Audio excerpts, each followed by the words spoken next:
Alhamdulillah nahmaduhu wa nasta'inuhu wa nastaghfiruh wa na'udzu billahi min shururi anfusina wa min sayyiati a'malina. Man yahdihillahu fala mudilla lahu wa man yudlil fala hadiya lahu. Asyhadu an la ilaha illallah wa asyhadu anna Muhammadan abduhu wa rasuluh. Allahumma shalli wa sallim ala hadzal nabiyil karim wa ala alihi wa sahbihi ajma'in. Qala Allah ta'ala fil Qur'anil aziz wa huwa asrarul qailin. أعوذ بالله من الشيطان الرجيم.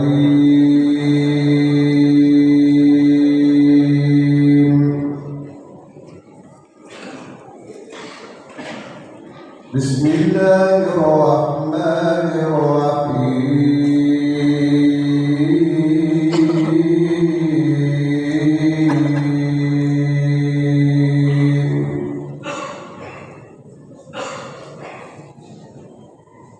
يا أيها الذين آمنوا اتقوا الله حق تقاته ولا تموتن إلا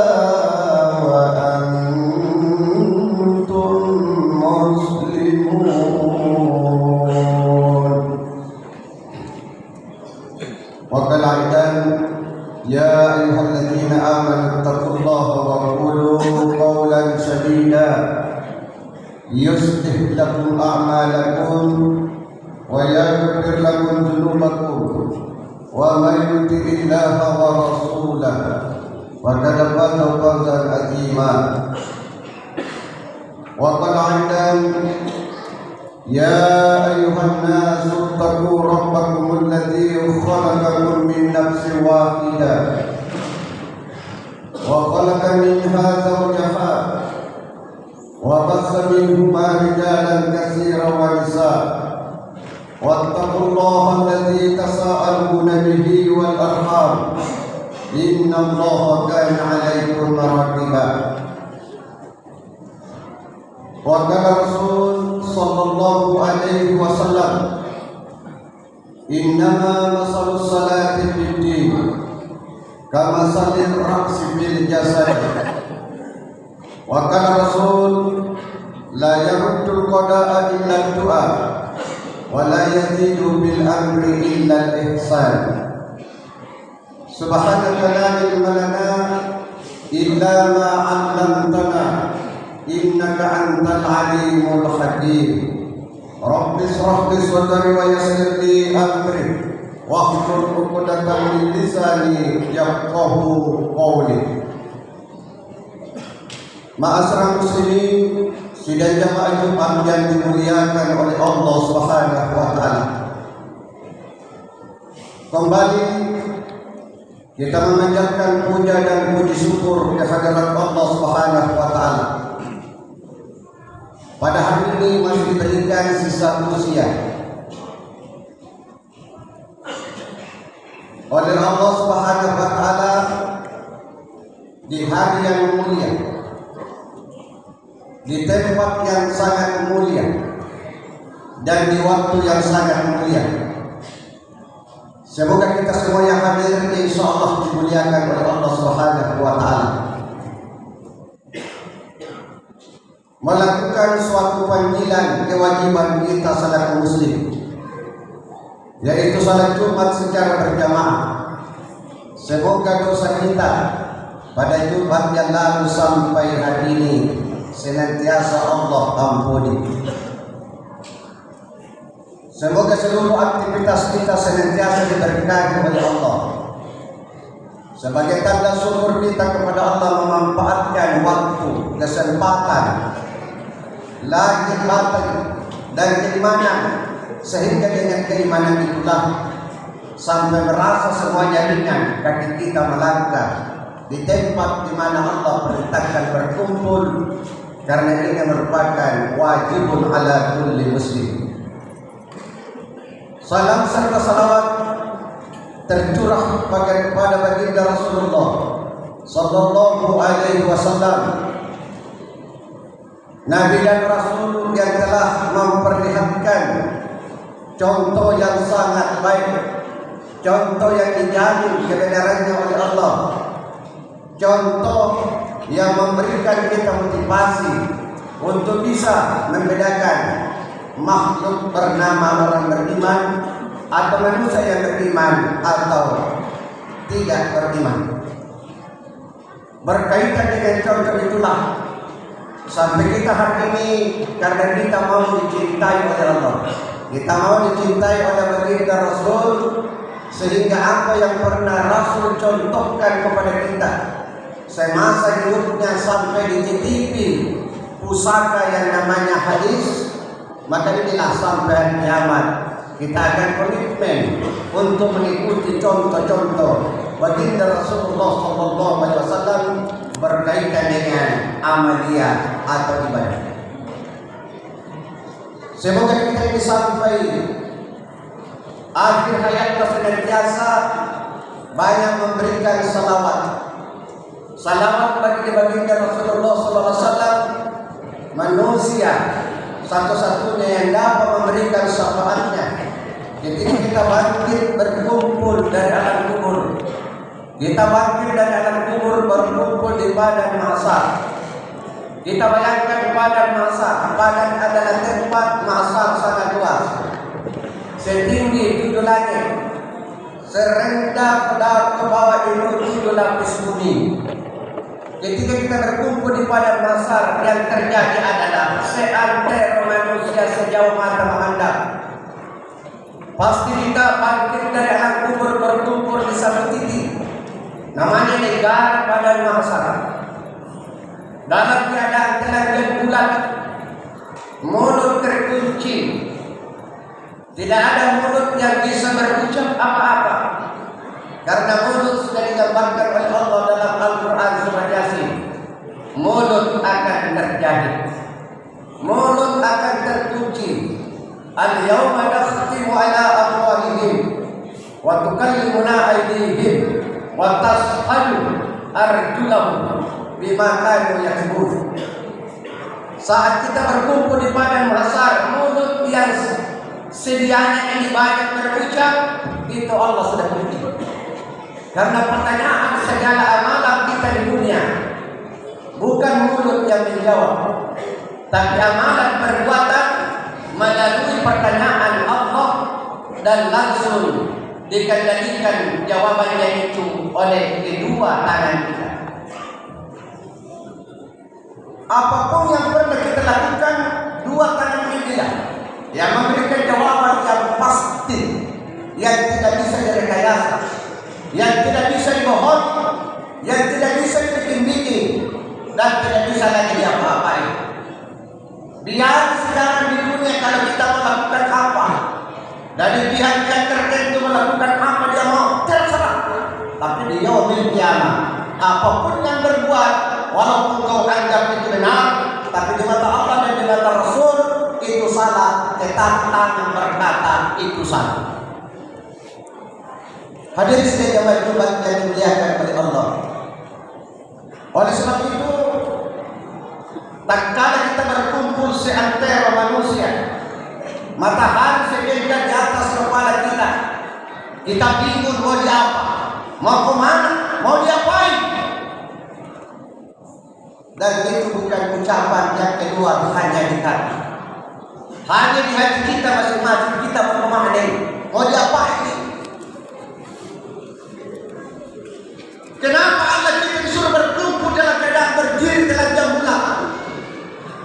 Sehelai pun memang tidak ada terhilir ibadatan. Subhanallah walhamdulillah. Coba kita bayangkan ini fakta akan terjadi. pasti itu terjadi.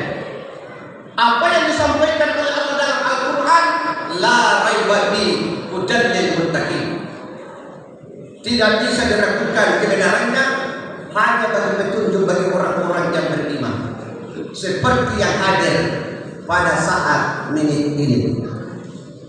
Oleh sebab itu mari kita introspeksi bayangan-bayangan kata Allah ini. Dan kalau Allah berkata, itu pasti terjadi. Tidak boleh kita ragukan apa yang disampaikan oleh Allah. Berdiri tenaga budak dalam keadaan mulut terkunci.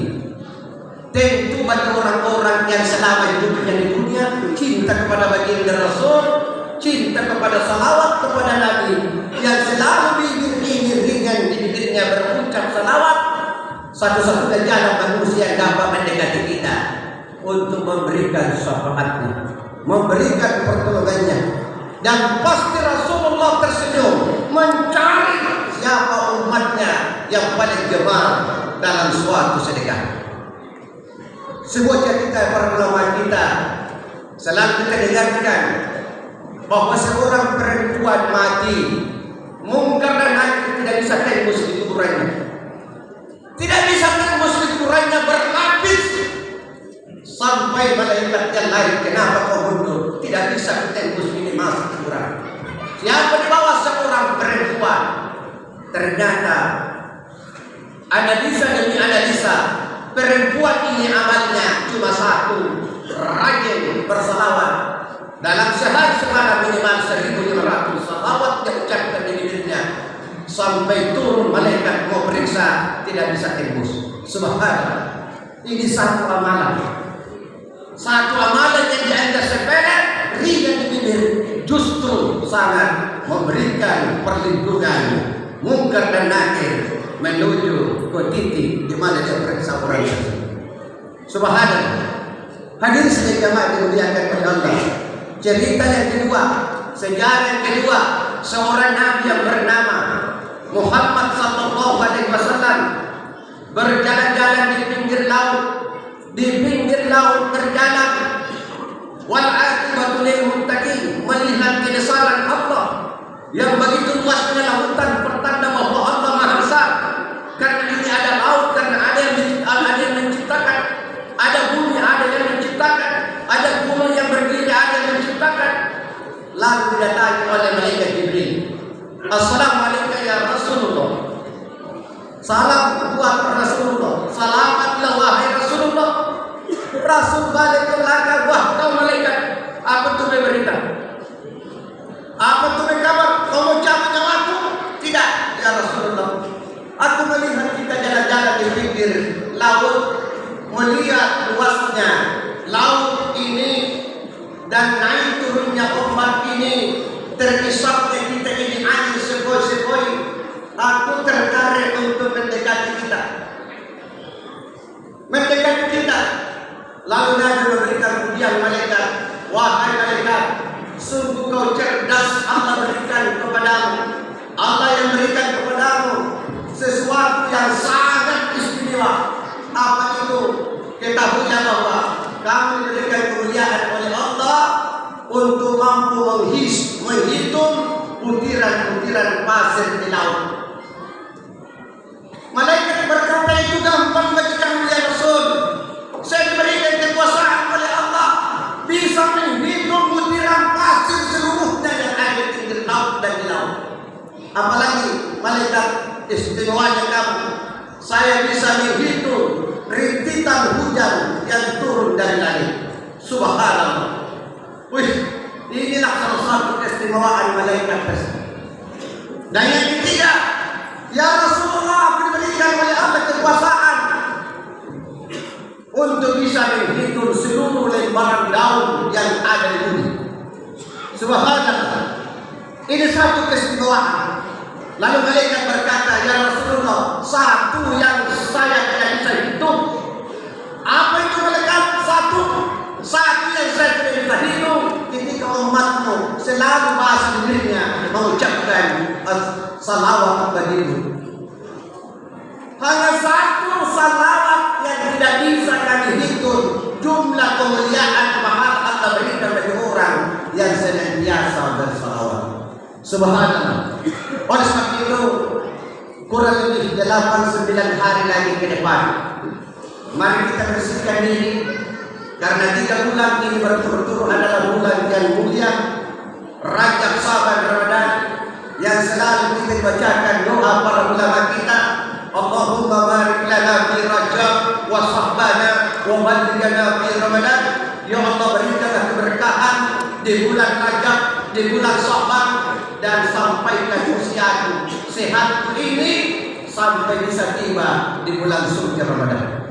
Bulan suci Ramadan bukan berarti kita dilarang untuk mensucikan diri, tetapi di awal kita mensucikan diri.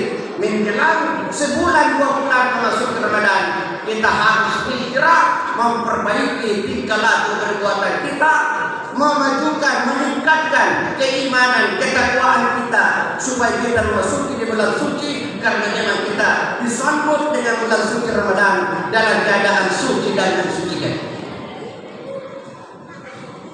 Bukan kita menganggap salah berpuasa saja sebenarnya sebelum Ramadan karena ada bulan penghujung dosa. Salah saja.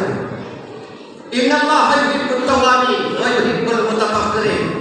Allah itu suka kalau orang bersih dan selalu mensucikan dirinya, karena kita akan berjumpa dengan yang sangat suci, yang sangat mulia.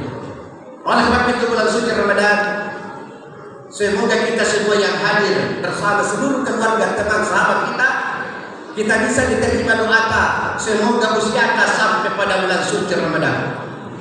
Oleh sebab itu banggalah ketika Allah memberikan kesempatan kita di bulan suci Ramadan.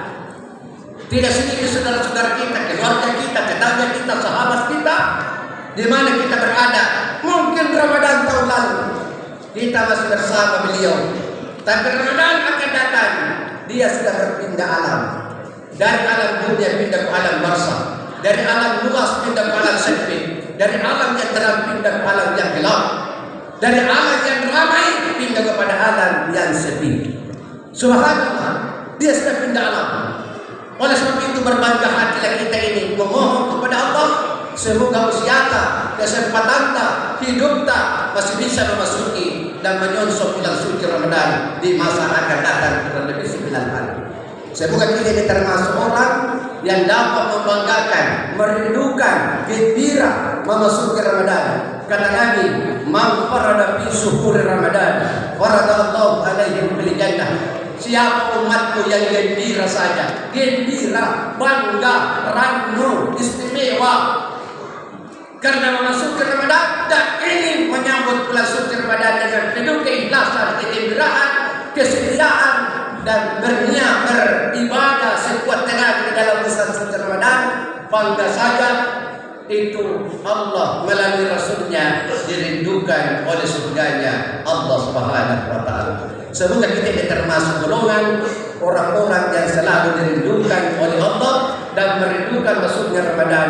Karena masuknya Ramadan kita lakukan dan kita melakukan segala amal ibadah di dalam bulan suci Ramadan, itu bisa dapat menjadikan kita manusia yang bersih dari segala dosa, sehingga pada saat kita meninggalkan dunia kita tidak usah ragu, tidak usah pesimis, tidak usah lagi khawatir tentang apa yang terjadi perusahaan kurang, karena itulah sebuah amal yang dapat membantu membela kita ketika diperiksa oleh di pengadilan Rabbul Jalil oleh malaikat Munkar dan Nakir. Semoga kita termasuk orang yang beriman meninggalkan dunia yang fana ini dalam keadaan husnul khotimah.